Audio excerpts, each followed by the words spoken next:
नमस्कार दोस्तों, आप सभी का स्वागत है इस चैनल पे।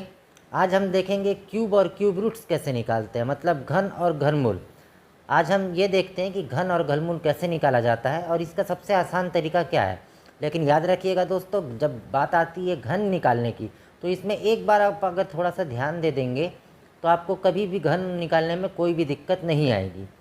चलिए, और याद रखिएगा, किसी भी कॉम्पिटिटिव एग्ज़ाम में या किसी भी टाइप के एग्ज़ाम में आपको अगर पूछा भी जाएगा तो 1 से लेके 100 तक के ही घनमूलों के बारे में पूछा जाएगा।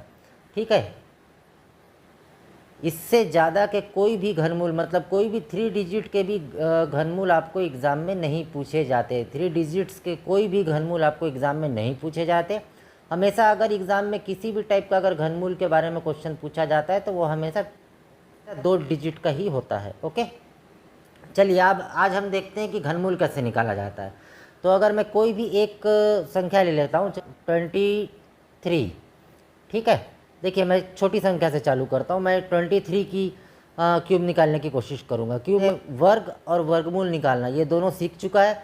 जो भी इस क्लास में पहली बार आ रहा है, अगर उसे वर्ग और वर्गमूल निकालना सीखना हो तो ऊपर आई बटन पे जाइए और क्लिक कर लीजिए। और हाँ दोस्तों, प्लीज़ चैनल को सब्सक्राइब कीजिए तथा वीडियोज़ को लाइक कीजिए। चलिए, हम 23 का हमें घन निकालना है, मतलब की पावर 3 निकालनी है। ठीक है, तो चलिए एक काम करते हैं। मैं पहला क्वेश्चन आपको समझाना चाहता हूँ, तो इसमें शायद थोड़ा सा टाइम लगेगा, लेकिन जब मैं दूसरा या तीसरा एग्जाम्पल आपके सामने करूँगा तब आप सीख चुके होंगे और आपको ज़्यादा दिक्कत नहीं होगा। चलिए, सबसे पहले हम 23 का घन निकालने की कोशिश करते हैं। ठीक है, क्यूब। सबसे पहले हम यहाँ पे एक काम करते हैं। हम यहाँ पे इस टाइप के मैं 4 डायग्राम बना देता हूँ, 4 एक लाइन खींच दिया हूँ। ठीक है, देखिए हमारे पास क्या नंबर है, हमारे पास है 23। इसे हम अगर अलग अलग देखेंगे तो ये 2 है और ये 3 है। ठीक है, और याद रखिएगा दोस्तों, हमेशा आपको 1 से लेके 10 तक के क्यूब पूरे याद होने चाहिए, A to Z। ओके, आपको 1 से लेके 10 तक के क्यूब याद होने हैं। इसे निकालने का समझ जाइए, कोई भी तरीका नहीं है। ये आपको जितने अच्छे से याद होंगे उतना आपके लिए बेनिफिशियल होगा। ठीक है, चलिए अब हम देखते हैं।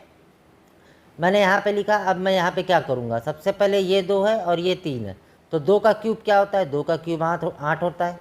ठीक है, 2 का क्यूब क्या होगा, 8 होगा। 3 का क्यूब क्या होगा, 3 का क्यूब 27 होगा। ठीक है, मतलब हम यहाँ पे क्या किए, हमने 2 का क्यूब किया तो ये हो गया 8, और ये 3 का क्यूब किया तो ये हो गया 27। ठीक है, तो ये तो आप समझ चुके होंगे कि ये 8 और ये 27 मैंने कैसे लिखा। अब देखिए, अब इन दोनों जगह के लिए मैं आपको बताना चाहता हूँ। सबसे पहले मैं इस वाले जगह के लिए यहाँ पे लिख दूंगा और इस वाले जगह के लिए यहाँ पे। ये मैं सिर्फ आपको समझाने के लिए लिखना चाह रहा हूँ। ठीक है, तो इस वाले जगह पे क्या आएगा मैं वो आपको बताता हूँ। तो देखिए ये क्या दिया हुआ है, 2 और 3। तो मैं इसे एक काम करता हूँ, हम यहाँ पे 2 का वर्ग करते हैं और उसे 3 के साथ गुणा कर देंगे। ठीक है, 2 का वर्ग 4 और 4 तिया 12। सेम यहाँ पे देखिए, यहाँ पे 2 का वर्ग किए थे तो यहाँ पे क्या करेंगे, यहाँ पे 3 का वर्ग कर देंगे। ये हम 3 का वर्ग किए और 2 के साथ गुणा कर दिए, तो यहाँ क्या आया, देखिए 3 का वर्ग 9, 9 दूनी 18। ठीक है, तो अब मैं इस लाइन को नीचे लिख के आपको एक बार समझा देता हूँ। ये देखिए मैंने 4 बार फिर खींच दिया। यहाँ पे 8 आ चुका था, यहाँ पे 27 आ गया। ठीक है, यहाँ पे क्या आएगा, यहाँ पे 12 आ गया और यहाँ पे आ गया 18। ठीक, अब आपको कुछ नहीं करना है, ये दोनों जो बीच की संख्याएं हैं इसका आप डबल कर दीजिए। ठीक है, इससे कुछ नहीं करना है, इसे भी कुछ नहीं करना है, इन दोनों को बस डबल कर दीजिए। तो 12 का डबल 24, 18 का डबल 36। चलिए अब एक काम करते हैं, हम सिंपल सा जोड़ देते हैं। 27 के नीचे कुछ नहीं है, मतलब 27 हम लिख देते हैं। 18 और 36 को अगर हम जोड़ेंगे तो क्या होगा, ये होगा 54। 24 और 12 को जोड़ेंगे तो क्या होगा, ये होगा 36। और 8 के नीचे भी कुछ नहीं है तो मैंने 8 को लिख दिया। ओके, चलिए अब आगे देखते हैं। देखिए, जब भी आप 2 डिजिट का क्यूब निकालेंगे तो आपको सिर्फ इकाई अंक लेना है। तो देखिए यहाँ पे इकाई अंक क्या है, यूनिट डिजिट क्या है, 7। ठीक है, क्या बच रहा है आपका, यहाँ पे बच रहा है 2। तो एक काम करते हैं, ये 2 को यहाँ पे कैरी कर देते हैं। कैरी मतलब इस तरफ चले जाएगा इसके हासिल में और इसके साथ जुड़ जाएगा। तो 54 पहले से था, 2 आ गया तो क्या हो गया, ये हो गया अब आपका 56। 56 में कैरी क्या है, सॉरी 56 में यूनिट डिजिट क्या है, 6 है, तो हमने 6 लिख दिया। फिर यहाँ पे क्या बच गया, ये 5, ये 5 फिर से किसके हासिल में जाएगा, 36 के, मतलब कैरी में जाएगा। तो 36 और 5 जो बचा हुआ था ये दोनों मिलके क्या हो गए, 41। 41 में देखिए फिर यूनिट डिजिट क्या है, 1। फिर क्या बच गया आपका 4। ये 4 कहाँ जाएगा, 8 के कैरी में, 8 के हासिल में, और 8 और 4 क्या हो जाएगा, 12। तो दोस्तों 23 का क्यूब क्या होगा, 12, 16, 7। ठीक है, चलिए हम 37 का क्यूब करते हैं। इस बार हम स्टेप वाइज करेंगे। सबसे पहले स्टेप 1 में हम क्या करेंगे, यहाँ पे मैं लिखते जाता हूँ, आप समझ जाइएगा इससे। ये स्टेप 1 है दोस्तों, ठीक है। स्टेप 1 में क्या करेंगे हम, सबसे पहले तो 4 लाइन खींच देते हैं। ये मैंने खींच दिया, ठीक है। अब देखिए यहाँ पे 2 नंबर है हमारे पास, एक 3 है, एक 7 है। तो हम सबसे पहले क्या करेंगे, 3 का क्यूब करेंगे। 3 का क्यूब क्या होता है, 3 का घन क्या होता है, 3 का घन होता है 27। 7 का घन क्या होता है, 7 का घन होता है आपका 343।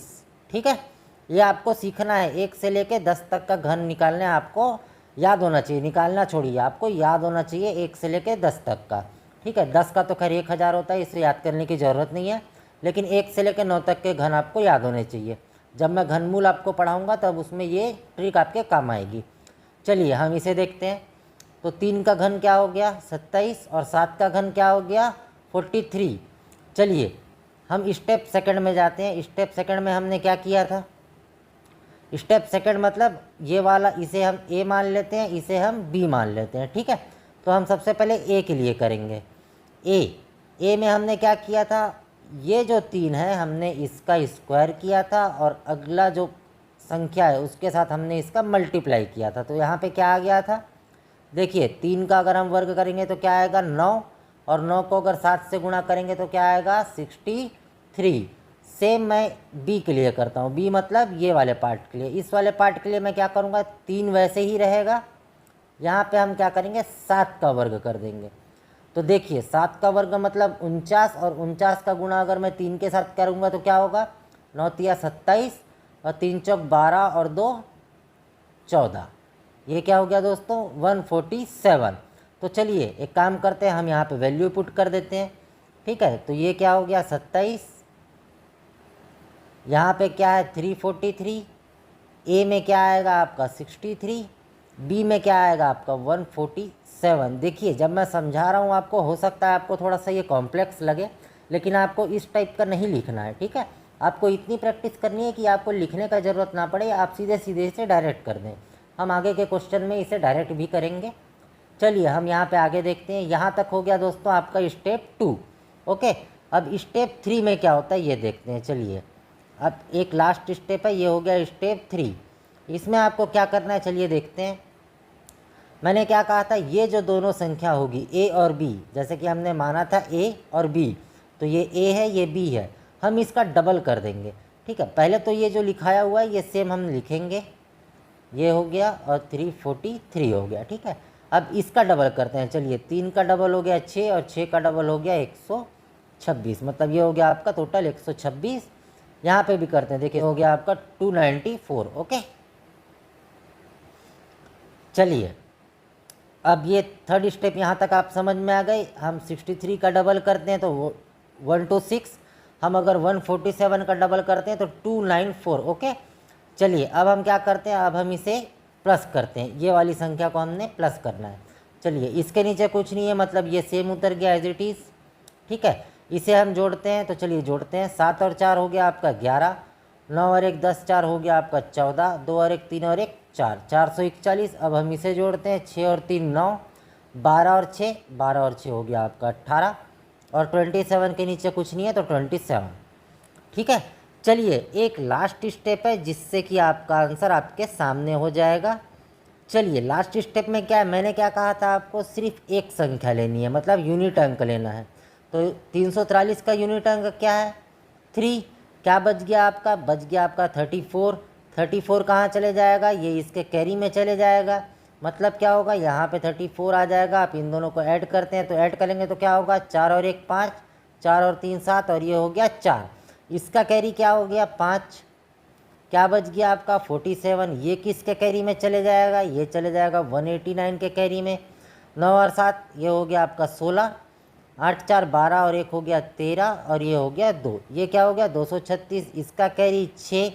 अब क्या बच गया 23, वो किसके कैरी में चले जाएगा, वो यहाँ चले जाएगा।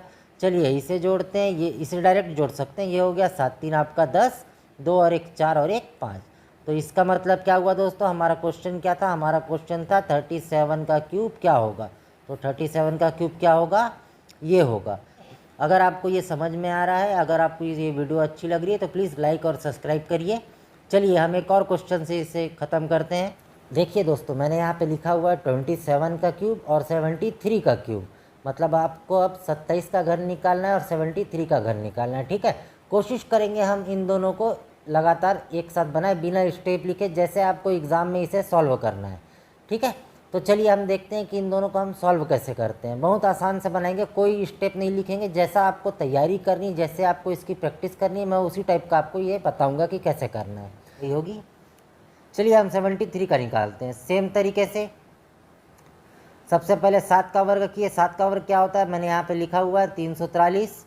3 का वर्ग क्या होता है, 3 का घन क्या होता है, 7 का घन होता है 343 और 3 का घन होता है 27। यहाँ पे क्या होगा, देखिए 7 का वर्ग कीजिए 49, 49 का 3 के साथ गुणा कर दीजिए, 9 तिया 27, 3 चौक 12 और 2 14। अब यहाँ पे क्या आएगा, बी में 3 का वर्ग कीजिए और 7 के साथ गुणा कर दीजिए, तो 3 का वर्ग हो गया 9 और 9 सत्ते हो गया आपका 63। ठीक है, अगला स्टेप क्या होगा, इन दोनों का डबल कर दीजिए, 3 का डबल 6, 6 का डबल 12, 7 29। ठीक है, तो ये क्या हो गया आपका 29। ओके, अब देखिए इन सब को जोड़ दीजिए। देखिए 27 के नीचे कुछ नहीं है, मतलब 27। इन दोनों को जोड़ते हैं, चलिए 6 और 3 हो गया आपका 9, 6 और 2 हो गया आपका 8 और एक सेम का सेम उतर गया। यहाँ पे जोड़ते हैं, चलिए 7 4 हो गया आपका 11, 9 और एक 10 और एक 10 और 4 14 हो गया, 2 और एक 3 और एक 4, 441 हो गया और ये 343 समान आ गया। अब देखिए मैंने क्या कहा था, इसके बाद क्या करना है आपको, इसके बाद सिर्फ आपको यूनिट अंक लेनी है। मैं यहाँ पे डायरेक्ट आंसर लिखूँगा। देखिएगा दोस्तों, हमको निकालना है 73 का घन। देखिए यूनिट क्या है 7, मैंने यहाँ 7 लिख दिया, क्या बच गया 2, 2 अगर यहाँ चले जाएगा इसके हासिल में तो ये क्या हो जाएगा 189 था, इसमें 2 को ऐड कर दीजिए तो ये हो जाएगा 191। देखिए 191 का यूनिट क्या है 1, क्या बच गया आपके पास 19, 19 को आप यहाँ कर दीजिए। देखिए इसके साथ 19 को कैसे जोड़ेंगे, ये 441 है, हम इसे 440 मान लेते हैं और ये एक को हम यहाँ दे देते हैं तो ये हो गया 20, 440 और 20 हो गया आपका 460। तो हम यहाँ से क्या करेंगे, यूनिट लेंगे 0, 46 जो बच गया हम उसे इसके हासिल में दे देंगे, यहाँ पे 46 लिख के इसे जोड़ दीजिए, आपका आंसर आ गया। 6 और 3 हो गया आपका 9, 4 और 4 हो गया आपका 8 और ये हो गया 3। ये हो गया दोस्तों 73 का घन क्या होगा, 3,89,017, 389017। ठीक है दोस्त। देखिए दोस्तों, चलिए अब हम देखते हैं कि क्यूब रूट कैसे निकालते हैं, मतलब घनमूल कैसे निकालते हैं। मैंने आपको कहा था, मैंने आपको इससे पहले बताया कि क्यूब कैसे निकालते हैं। अब हम देखते हैं कि क्यूब रूट कैसे निकाला जाता है। देखिए मैंने आपको कहा था कि 1 से लेकर 10 तक का क्यूब आपको पता होना चाहिए, याद होना चाहिए अच्छे से, जो कि मैंने यहाँ पे लिख दिया है कि 1 का क्यूब क्या होगा 1 होगा, 2 का क्यूब क्या होगा 8 होगा, 3 का क्यूब क्या होगा 27, 4 का क्यूब होगा 64, 5 का घन होगा 125, 6 का घन होगा 216, 7 का घन होगा 343। ऐसे करके मैंने यहाँ पे 10 तक के घन लिख दिए हैं।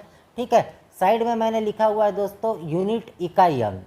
इकाई मतलब देखिए 1 का घन क्या होगा 1, तो इकाई अंक क्या होगा 1, 2 का घन क्या होता है 8, इकाई अंक क्या होगा 8, 3 का घन क्या होगा, देखिए यहाँ पे 2 डिजिट आ गए तो 3 का घन क्या होता है 27, 27 में से इकाई अंक क्या है 7, सेम 4 के घन में 64, 64 में से इकाई अंक क्या है 4, 5 के घन में 125, 125 का इकाई अंक 5 है तो ये हमने 5 लिख दिया।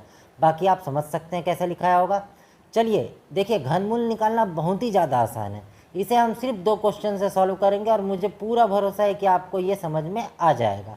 चलिए क्वेश्चन की ओर नज़र डालते हैं दोस्तों। यहाँ पे मैंने 2 क्वेश्चन लिखे हुए हैं, इसे हम सॉल्व करने की कोशिश करते हैं। तो देखिए सबसे पहले मैं आपको ये बताना चाहूँगा कि इसे हम सॉल्व कैसे करेंगे। ये सबसे ईजी है, वर्ग निकालना और घनमूल निकालने में, वर्गमूल निकालने में और घनमूल निकालने में सबसे आसान तरीका घनमूल निकालने का है। ठीक है, इसीलिए मैंने यहाँ पे सिर्फ आपको 2 क्वेश्चन से समझा दूंगा कि ये कैसे निकाला जाता है। चलिए हम देखते हैं इसे हम कैसे निकालेंगे। यहाँ पे हम देख सकते हैं कि नंबर क्या दिया हुआ है 10,648। हम क्या निकाल रहे हैं, हम निकाल रहे हैं घन, तो हम लास्ट के जो 3 अंक हैं हम उसे लेंगे। ठीक है। हम इन 3 अंक में हम क्या देख रहे हैं कि इसका यूनिट अंक क्या है, इसका यूनिट अंक क्या आ रहा है, 8 आ रहा है। तो अब देखते हैं 8 यहाँ पे किसका यूनिट है। तो देखिए 8 किसका यूनिट है, 2 का, तो यहाँ पे हम क्या लिख देंगे, 2। ठीक है, चलिए अब हम आगे करते हैं। बच गया क्या हमारे पास, 1 और 0। 6, 4, 8 से हमने क्या निकाला था, 8 इकाई अंक। अब यहाँ पे जो बच गया 10। अब हम इसमें चेक करते हैं कि 10 किसके पास में आ रहा है या किन दोनों संख्या के बीच में आ रहा है। तो देखिए 10 किससे बड़ा है, 8 से बड़ा है। तो हमारा 10 8 से बड़ा हो गया, लेकिन 27 से छोटा है, मतलब इन दोनों के बीच में आ रहा है, मतलब 2 और 3 के बीच में आ रहा है। तो हमें हमेशा छोटी संख्या लेनी है। तो छोटी संख्या 2 और 3 में क्या है, 2 है। इसका मतलब क्या हुआ, इसका आंसर क्या होगा, इसका आंसर होगा आपका 22। मतलब अगर आप 22 का घन करेंगे तब आएगा आपका ये। ठीक है, 10,648। चलिए हम एक और क्वेश्चन से इसे एक बार सॉल्व करने की कोशिश करते हैं। देखिए क्या दिया हुआ है, 19,683। ठीक है, हम क्या करेंगे, 3 अंक लेंगे। 3 अंक का जो इकाई अंक है वो क्या है, 3 है। तो देखिए यहाँ पे 3 कहाँ पे आ रहा है, इकाई अंक, ये हमने इकाई लिखा हुआ है, इकाई अंक में 3 देखिए, ये आया 3। 3 किसके में आ रहा है, 343 में। 343 किसका घन है, 7 का। तो हम यहाँ पे क्या कर देंगे, 7 लिख देंगे। ठीक है, अब क्या बच गया हमारे पास, 19। चलिए यहाँ पे चेक करते हैं 19 कहाँ पे आ रहा है। देखिए दोस्तों 19 भी किसके बीच में आ रहा है, 8 और 27 के बीच में 19 आएगा। इसका मतलब क्या होगा, 2 और 3 के बीच में। तो हमें हमेशा क्या लेनी है, छोटी संख्या लेनी है। छोटी संख्या क्या हो गई आपकी, 2 हो गई। इसका मतलब क्या हुआ, ये आपका आंसर है। अगर आप 27 का घन करेंगे तो आपका आंसर क्या आएगा, 19,683। ठीक है, मतलब इसका आंसर क्या होगा, 27 की पावर 3। मेरे ख्याल से आपको समझ में आ गया होगा घनमूल कैसे निकालते हैं। आप 2-3 क्वेश्चन खुद से लिखकर प्रैक्टिस कीजिएगा। अगर आपको आज का वीडियो पसंद आया हो तो प्लीज़ लाइक कीजिए, सब्सक्राइब कीजिए और ज़्यादा से ज़्यादा इसे शेयर कीजिए। Thank you.